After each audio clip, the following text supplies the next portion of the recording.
Mereka sering mengeluh begini, kalau ganti menteri, wah ini kayaknya bakal ganti kurikulum lagi. Nah, apakah benar demikian?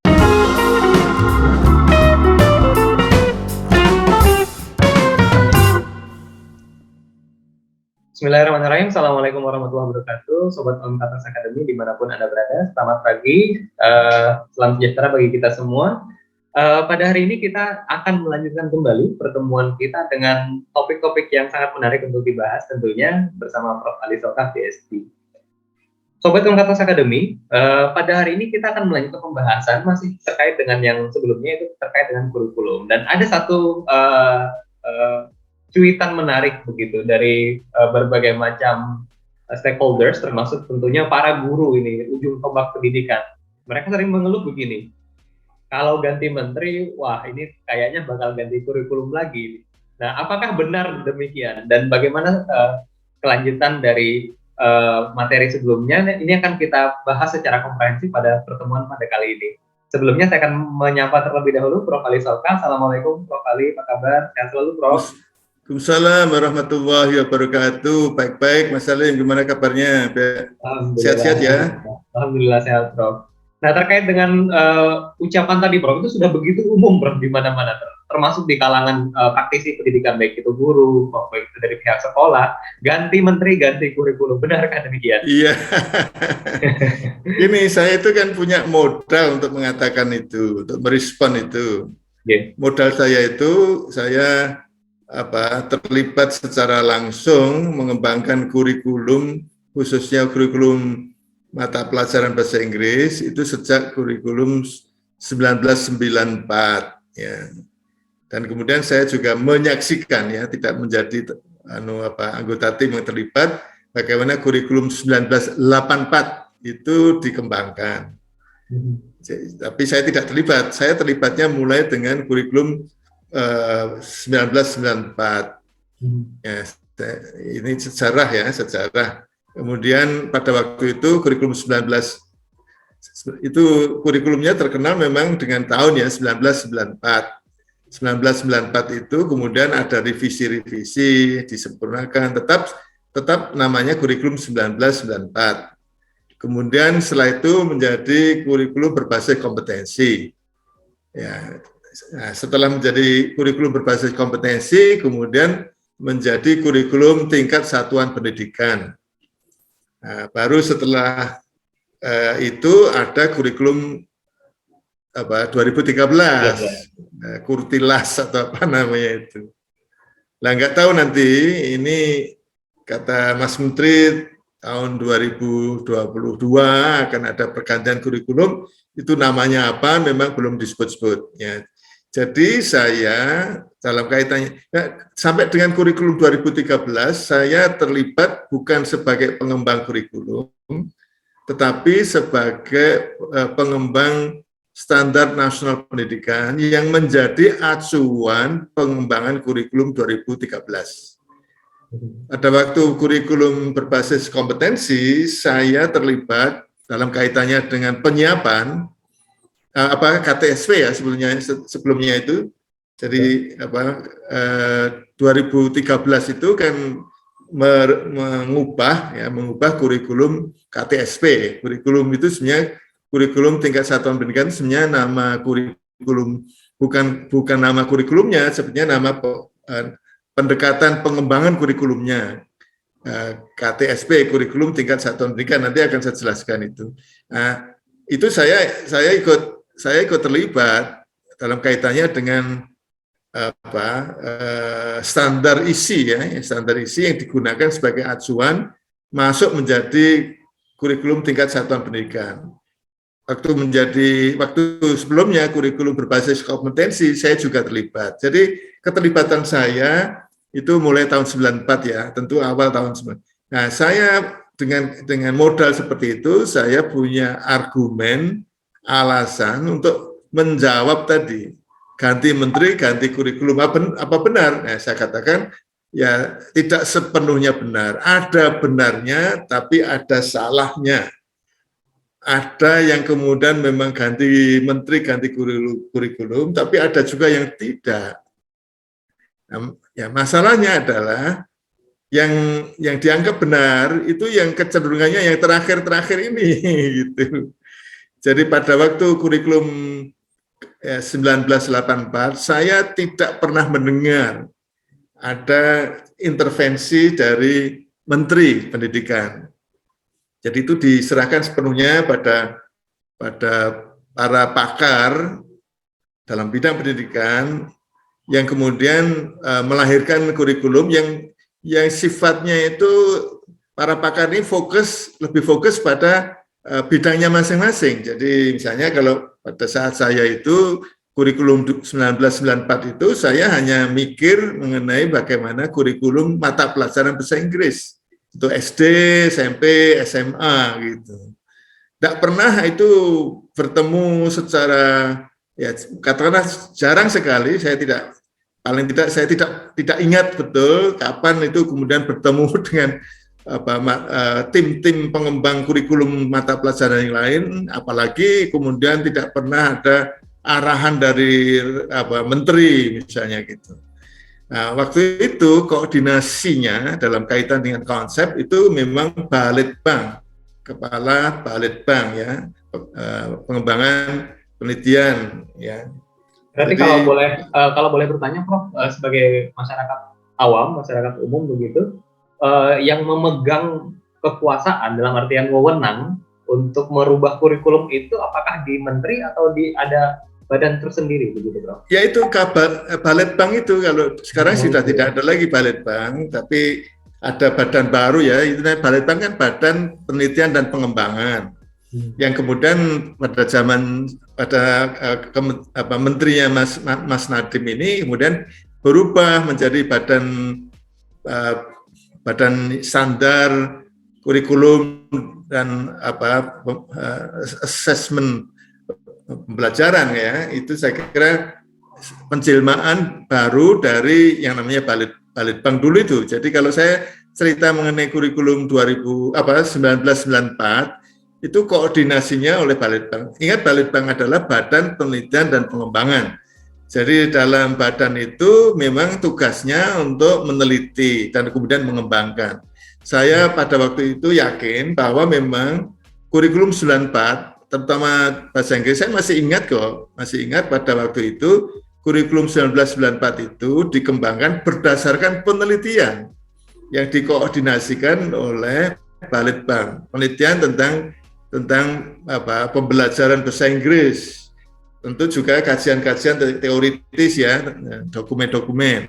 Sehingga kemudian waktu itu memang koordinasinya itu kepala Balitbang, tetapi itu kemudian dalam kaitannya dengan bagaimana dari hari ke hari dikembangkan, itu diserahkan sepenuhnya pada tim yang tidak banyak, yang memang melibatkan pakar dalam bidang masing-masing dalam bidang yang terkait dengan mata pelajaran gitu.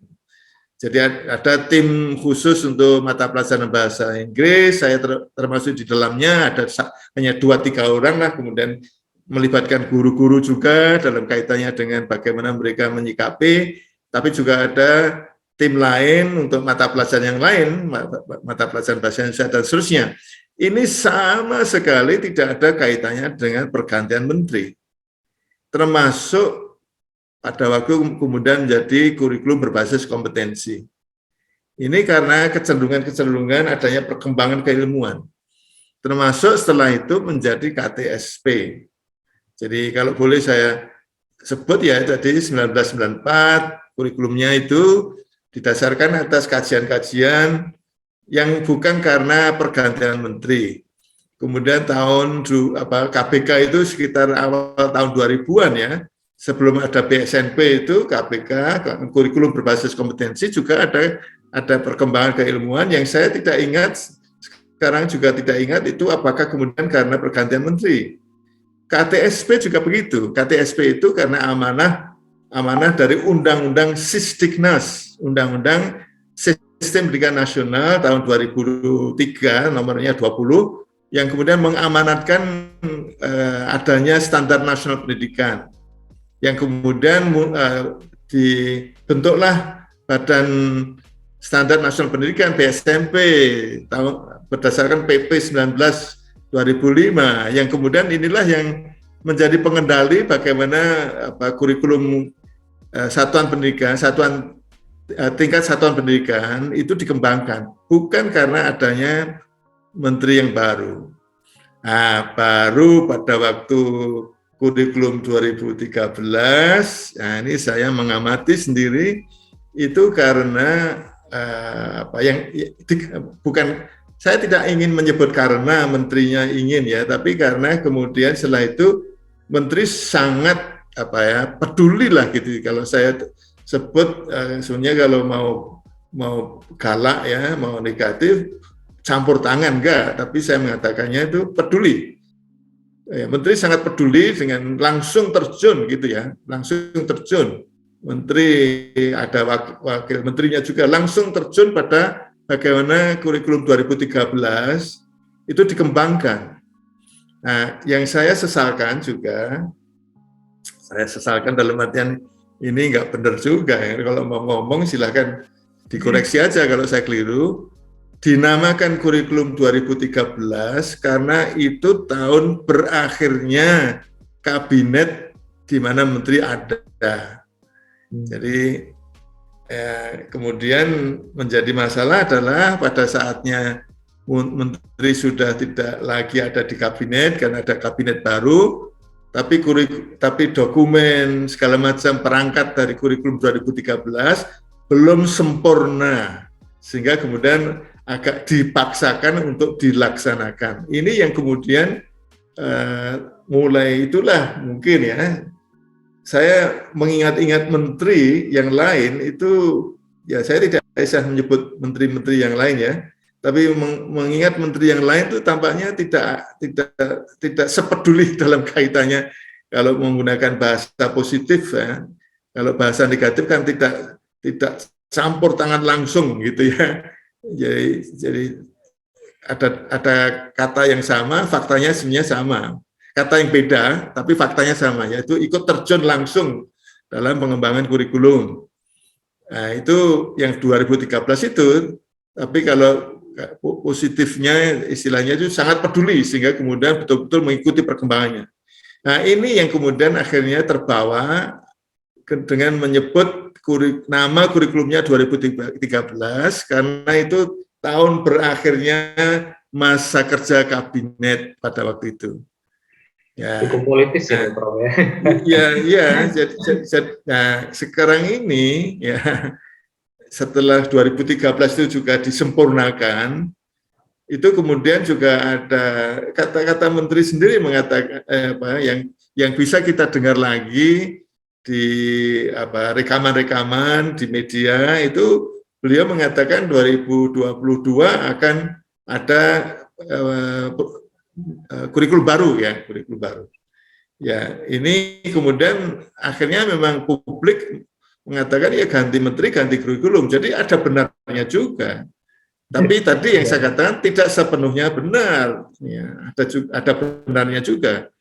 Nah, padahal sebetulnya kalau misalkan masyarakat umum boleh bilang begini, ganti menteri, ganti kurikulum, mitos atau fakta, Prof? Kalau begitu? Ya, itu fakta parsial ya, artinya tergantung dari fakta itu kan data ya. Betul. Ya, kalau datanya terkait dengan kurikulum 1984, 94, kemudian KBK, kemudian KTSP, itu faktanya tidak begitu. Atau mungkin perubahan yang secara kebetulan begitu, Prof, dengan pergantian kurikulum itu. Ya, bukan hanya ya ini tergantung pada bagaimana istilahnya itu kepedulian yang kemudian terlalu ya kalau masyarakat umum selalu melihat setiap kali setiap kali terkait dengan kurikulum itu ada menteri yang kemudian itu ya. Jadi sebetulnya menteri itu serahkan saja sepenuhnya kepada tim pengembang kurikulum atau yang memang betul-betul ditugasi untuk mengkoordinasikan itu. Jadi mungkin menteri menyerahkan aja penjelasan tentang kurikulum itu kepada timnya agar kemudian tidak ada salah paham. Namun demikian, mungkin satu pertanyaan penutup, Prof, terkait dengan kurikulum 2013 tadi yang mungkin syarat dengan unsur politis ya.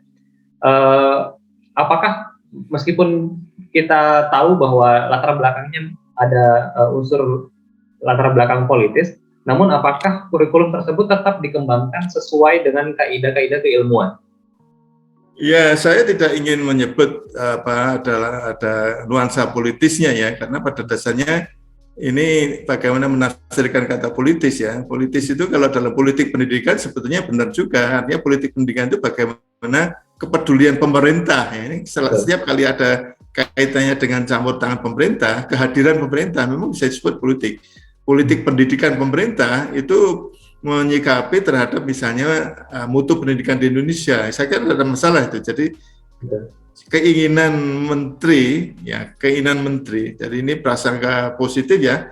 Keinginan menteri apapun yang kemudian begitu getol campur tangannya sehingga kemudian bisa memberikan citra bahwa ganti menteri ganti kurikulum itu karena semangatnya tinggi dan melihat memang kerisauan tentang mutu pendidikan di Indonesia dan jadi kemudian ada semangat untuk meningkatkan mutu pendidikan dengan melihat bagaimana kurikulumnya. Tapi seperti yang pernah saya sebut di episode sebelumnya, ini yang perlu hati-hati. Karena pada dasarnya kalau ada sesuatu yang keliru dalam kurikulum, yang keliru itu di mana gitu. Ya. Jadi ini untuk yang sekarang ini berlaku, tampaknya memang kalau kita ketahui dari dokumen-dokumen yang ada, mungkin juga dari paparan Kabalit Bank sekarang namanya BESKAP ya, BESKAP itu Badan Standar Kurikulum dan Asesmen Pembelajaran itu tidak kemudian kurikulum yang selama ini berlaku tidak lagi berlaku dan diganti dengan satu kurikulum yang lain, tidak, tampaknya begitu. Jadi kurikulum yang nanti akan diberlakukan tahun 2022 itu kurikulum yang menjadi alternatif dalam artian satuan-satuan pendidikan itu bisa memilih mana kurikulum yang dianggap cocok gitu. Jadi kalau saya pahami itu tidak ada masalah. Jadi itulah yang kemudian sebetulnya rohnya KTSP rohnya KTSP, kurikulum tingkat satuan pendidikan, itu bukan dari segi konsep-konsep yang ada di situ, tapi dari segi pendekatan pengembangan kurikulum. Jadi kurikulum dalam artian bagaimana sebuah mata pelajaran diselenggarakan dalam proses belajar mengajar, kalau itu yang disebut dengan definisi kurikulum, maka ini bisa diserahkan pada setiap satuan pendidikan. Dalam koordinasi kepala dinas, bahkan bisa saja kalau terkait dengan mata pelajaran tertentu bisa diserahkan sepenuhnya kepada guru yang sudah memiliki profesionalisme yang memang tinggi. Dia sudah bisa menguasai materinya, dia sudah bisa menguasai cara pembelajaran yang paling efektif untuk setiap peserta didik yang bisa berbeda-beda. Ini setiap kali ada perubahan dalam kurikulum dalam tanda petik, kurikulum dalam artian tadi, kurikulum dalam artian bagaimana mata pelajaran itu dikelola proses belajar mengajarnya, kalau itu yang didefinisikan sebagai kurikulum, maka sebetulnya itu tadi seperti yang saya sebut Badan BESKAP ya, BESKAP ya Pak Nino ini dalam kaitan ini, Pak Anindityo menyebut itu, saya kira tidak ada masalah, itu sepertinya rohnya itu sama dengan KTSP. Tapi kalau kemudian yang dikatakan oleh Menteri mengatakan tahun 2022 akan ada kurikulum baru dan kurikulum baru itu mengganti semua yang ada dalam kurikulum sangat berlaku, itu mungkin perlu diluruskan, belum tentu benar itu. Yang mungkin benar itu tadi, dan ini saya kira sama dengan roh KTSP. Sehingga kemudian kalau disebut sekarang menjadi lebih fleksibel, sekarang menjadi lebih merdeka buat guru, ini sebetulnya menjadi lebih merdeka, lebih menjadi fleksibel ini bukan karena kurikulumnya. Karena kurikulum dari dulu juga seperti ini. Ya, jadi artinya diupayakan bagaimana agar implementasinya itu memang sesuai dengan rohnya kurikulum itu dikembangkan. Itu Mas Salim. Baik, jadi kembali lagi kepada masalah implementasi dari dokumen kurikulum itu, Bang ya. Itu yang paling serius Betul, itu. betul. Kenapa begitu? Satu menit saja. Kenapa begitu? Karena mutu pendidikan di Indonesia belum sama, belum apa, jadi masih sangat lebar gaps tentang mutu kurikulum, mutu pendidikan di Indonesia itu. Jadi mutu guru, mutu sarana pendidik, prasarana, dan segala macam. Ya, sehingga kemudian ya itu tadi. Jadi sebetulnya kemudian ya oke, serahkan, tapi kemudian ada acuan secara nasional ya. Acuan secara nasional berdasarkan Undang-Undang Sisdiknas itu adalah yang disebut dengan Standar Nasional Pendidikan. Sehingga misalnya katakanlah kalau saya sebut salah satu di antara 8 standar itu namanya standar kompetensi lulusan. Yang dipatok itu standar kompetensi lulusan. Apapun yang diajarkan, bagaimanapun cara mengajarnya, yang penting dilihatnya itu bagaimana agar lulusan itu memiliki kompetensi sesuai yang distandarkan secara nasional. Dan secara nasional nanti akan bisa dipetakan mana satuan-satuan pendidikan yang bisa memenuhi standar, mana yang belum, dan kemudian itu nanti ada treatment ya, ada perlakuan dari pemerintah. Begitu Mas Salim. Baik, terima kasih banyak Prof. Ali atas sharingnya pada hari ini. Banyak sekali yang bisa kita dapatkan ya, bermula dari hanya apakah ganti menteri, ganti kurikulum, sampai pada topik pembahasan latar belakang dari kurikulum itu sendiri, sampai dengan bagaimana kurikulum itu diimplementasikan dan problematikanya. Terima kasih banyak Prof. Ali atas sharingnya pada hari ini, sangat bermanfaat sekali. Sama-sama Mas Salim. Baik, demikian pemirsa Unpad Talk, Sobat Unpad Academy dimanapun Anda berada. Kita sampai di ujung acara, dan saya berterima kasih banyak pada Prof. Ali Sokah atas materinya pada hari ini, dan kita akan berjumpa kembali di episode yang akan datang tentunya dengan topik yang lebih menarik. Saya akhiri, Assalamualaikum warahmatullahi wabarakatuh. Waalaikumsalam warahmatullahi wabarakatuh. Terima kasih.